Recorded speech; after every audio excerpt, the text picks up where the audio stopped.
Hey y'all, welcome to LA Uncensored. You already know.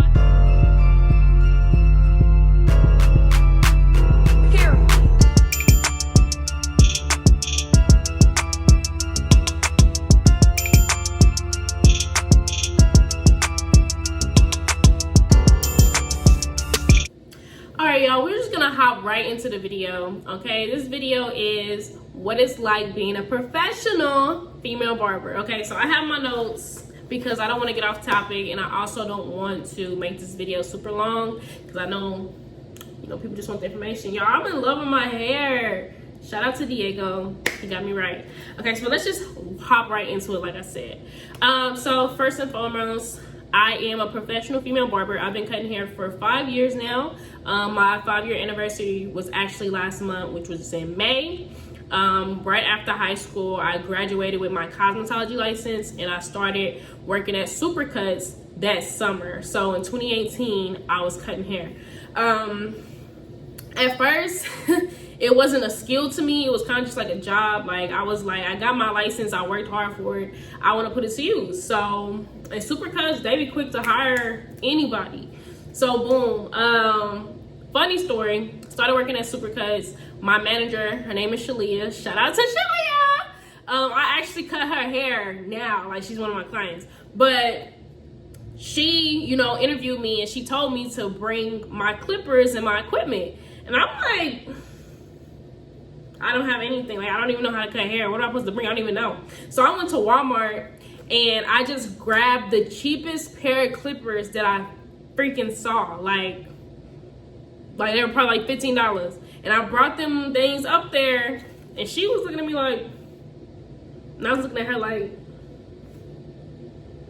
no. So this lady, this wonderful lady, she actually invested in me, and she bought me clippers, bought me guards. She really went out. And so boom, I started working at Supercuts. And while I was working at Supercuts, that's where I figured out I actually enjoy cutting hair. Like, at first, like I said, I was treating it like a job. I was just trying to make money.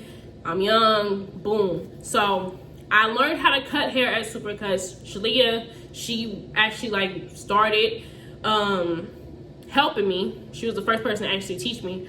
So boom, Supercuts, figured out I had a passion for it. I'm like, okay, bet I'm gonna take this a long way. 2020.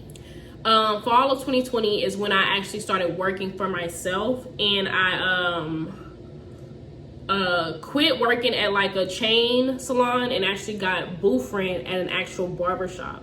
So the person that hired me, he called me. It's actually pretty funny, y'all, because I had quit my job. I was working at Knockouts, and I cannot stand that job, y'all. Like, it literally made me, that's the reason why I would never work another job again, is working at Knockouts. So anyways, it was a Saturday. I was arguing with my boyfriend at the time. I was arguing with my friends at the time, and I was like not into it. So the manager at Knockouts ended up sending me home, but she did it like mad disrespectful. Like, she like low-key embarrassed me in front of everybody. So I quit. Like, that Saturday I quit.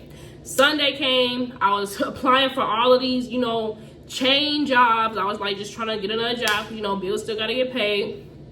And the guy at Hopkins Hair Care, he reached out to me, and I got on the phone with him, and he let me know, like, this is booth rent, like, you're gonna work for yourself, this is not commission, you don't get a paycheck. And at first I was nervous because I never worked for myself. Like, I was like, I don't know if I can do that, but he was mad cool about it, and he reassured me that I got this. So boom, I think it was Monday they came, and I got hired.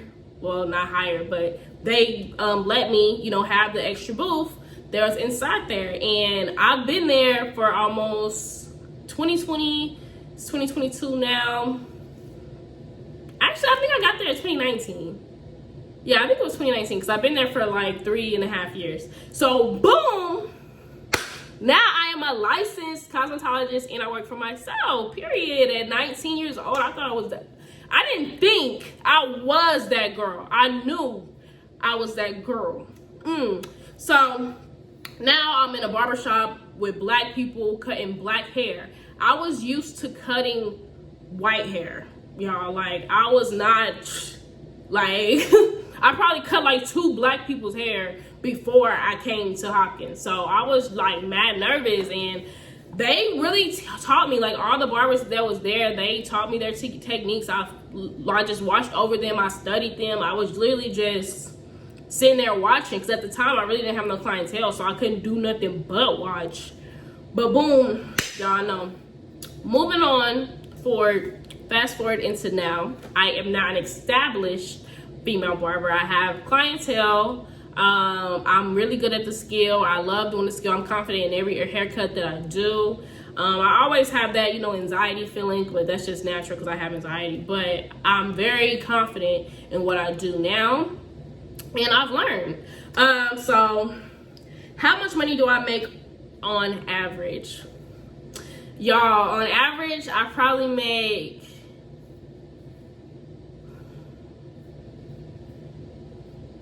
between a band to $1,200 a week. Yeah, I make great money. Let's just say it like that. I make really good money.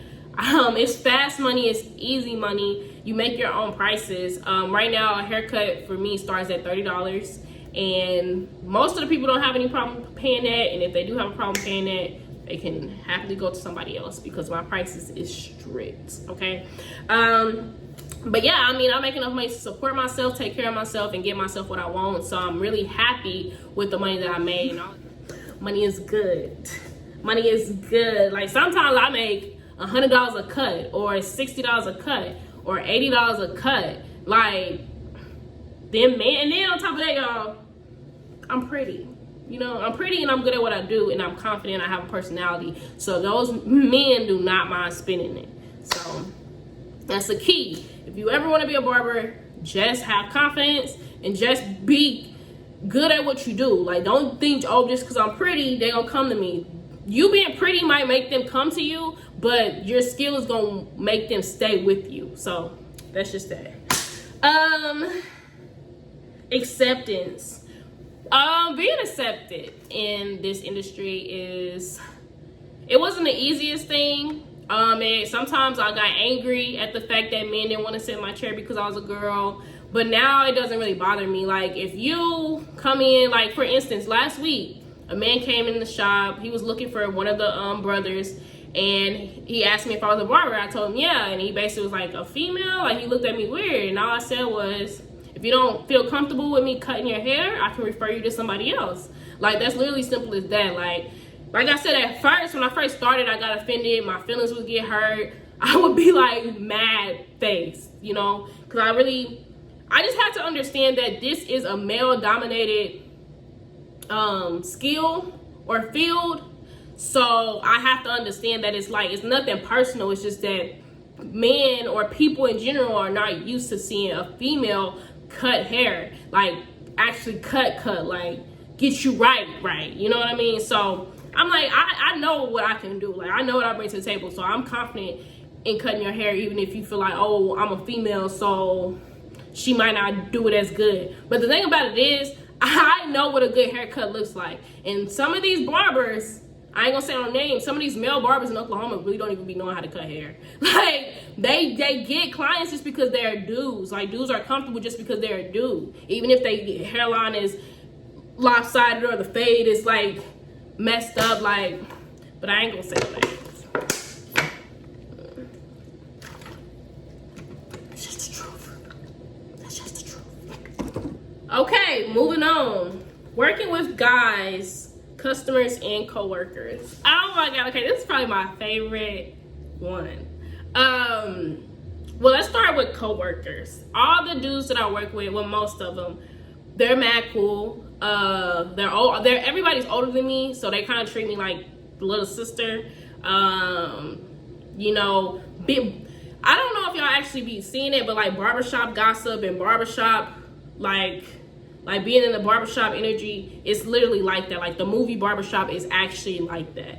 So I kind of just be chilling. Like, I be chilling. I don't be like pressed to make it known that I'm a girl here. Like, I treat it like this is my workspace. This is where I make my money. Boom. Like, if we can talk, we can joke.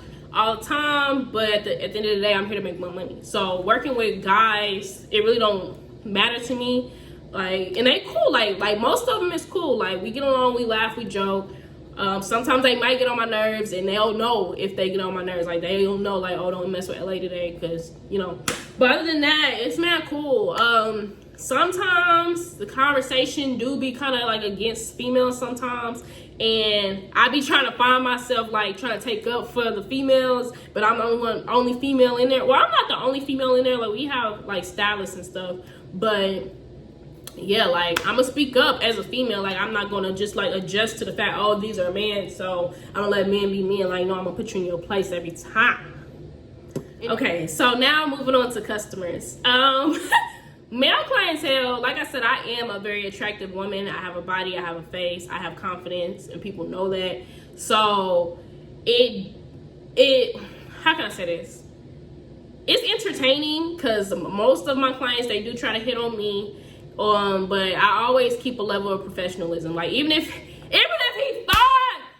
he fine as hell, y'all, like, even if you wasn't in my chair right now, I'll probably holler. Like, that kind of fine, I'ma still be professional, because at the end of the day, I'm here to make my money. I'm not here to get a phone number. I'm not here to find a man. None of that. Like, if it happens, it happens.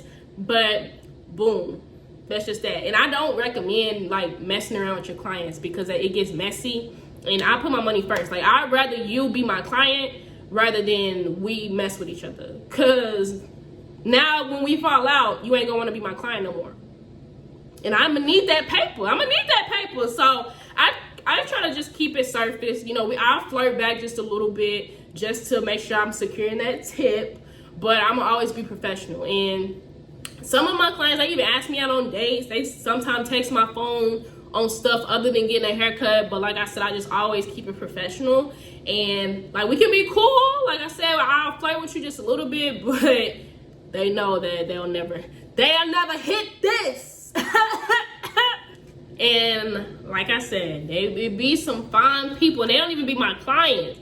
Like, some of the guys that be having clients that be looking real good. Like, but my business is my business. I never like to mix business with pleasure. And they be like, dudes be talking more than females. And I learned that from being in a barbershop. Like, dudes are mad messy. Like, so I don't ever want people over here knowing my tea and my business and who I mess with at my job. Like, no, they'll never know. You will never know who I mess with unless we are in a full-blown relationship and my nigga coming up here to bring me something. So that's it. Like, other than that, if I see somebody I like, I'm a peep, and I might hit you up on the side, but I'm not gonna ever shoot my shot at the shop, because like, y'all don't even know all that. Okay, moving on. Drama. I'm chill, like, I'm cool. Like, okay, I ain't gonna cap, I did have some drama in the shop, and this is my first time having some drama in the shop after being there for years. But I'm not gonna speak on it because I'm over it and I don't care. But I did get into it with one of the guys at my shop. But like I said, I don't care anymore. But I don't ever want to get out of character where I make my money at. So I don't allow people to put me in situations where I'm like arguing with you and being nasty and being disrespectful while somebody's in my chair. Like, no. But if somebody out my chair, if I'm just up there chilling, it's a different story. It's a different story. But no, like, everybody up there is really cool for real. So I don't really find myself being in drama up there. Have I witnessed drama? Yes. But hey, I just be minding my business and soaking up the tea. What I recommended. I will highly recommend being a female barber, y'all. Like, if you're in cosmetology school right now and you don't know what to do, you don't really enjoy doing like females' hair, like wigs and braids and stuff, being a barber is the best decision I've ever made. Like, it's easy money. Once you learn the skill, it's easy money. It's fast money. It's a good environment. Your confidence is gonna get built up, period, because all of them niggas in there are gonna say something to you. Like, that's just what it is. Like, I would highly recommend it. Like, if you're a young girl watching this and you don't know what to do with your license, cutting hair is what it said. Like I said, I pay all my bills happily. I'm able to afford what I want to do. I'm always making easy money. Like, even if I have a bill that's due and I don't have the money for it, I know I can go to work tomorrow and make that in some. So I highly recommend it. what's next for me? Do I plan on being a barber forever? I'll always cut hair, but will it always be my main career? No. Like I said, I never actually wanted to be a barber originally. I wanted to be on the radio. I wanted to write a book, which I did. I wanted to model. Like, I have a lot of stuff that I want to do, but I will always cut hair. Like, I want to be a traveling barber. I want to cut hair where people are flying me out to cut their hair, and I'm making like $500 off one cut, and then that's that. You know what I mean? Like, that's what I aspire to be. I don't want to just be sitting in a shop all day getting hair all over me, on my feet. I definitely don't want to own a barber shop or a salon. Like, no, that's never been me. I don't want to be attached in that way. Like, if I have the skill and I have my clippers on me, I'll cut some hair. But being a barber forever, no, I don't see that for me. But if you are a barber forever, like I said, you're gonna always make money, because niggas gonna always need a haircut. Men gonna always need a haircut. Women that like short hair, they're gonna always need a haircut. And a robot can't cut your hair. So a barber or a stylist will never be replaced. So there's gonna always be money in that. So I highly, highly recommend it. But I don't see myself doing it forever, because I just want to expand and do different stuff. Like, I'm a open person. I got different dreams and goals. And, you know, cutting hair, I love it with all my heart. It's my baby, but not forever. Not forever. But yeah, that's really it. I love being a barber. Shout out to my clients if they're watching this.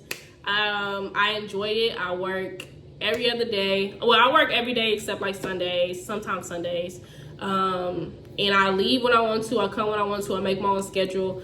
You know, I can take off and travel when I want to, take a break. Like today, I didn't even go to work today because of personal reasons, but it's okay. Nobody calling my phone like, LA, where you at? Unless I have clients. But yeah, you know, being self-employed, period, is a blessing. And I thank God every day for just like putting me in a position to actually be where I'm at now. Because like I said, I never thought I would be a barber. Like, that never crossed my mind to cut hair. Like, when I was younger, like, it kind of just happened and I grew to love it. So I know everything happens for a reason. But y'all, like I said, this will not be a long video. Thank you so much for viewing this. Like, comment, and subscribe. And if you have any tips on being a barber and all of that, just hit me up.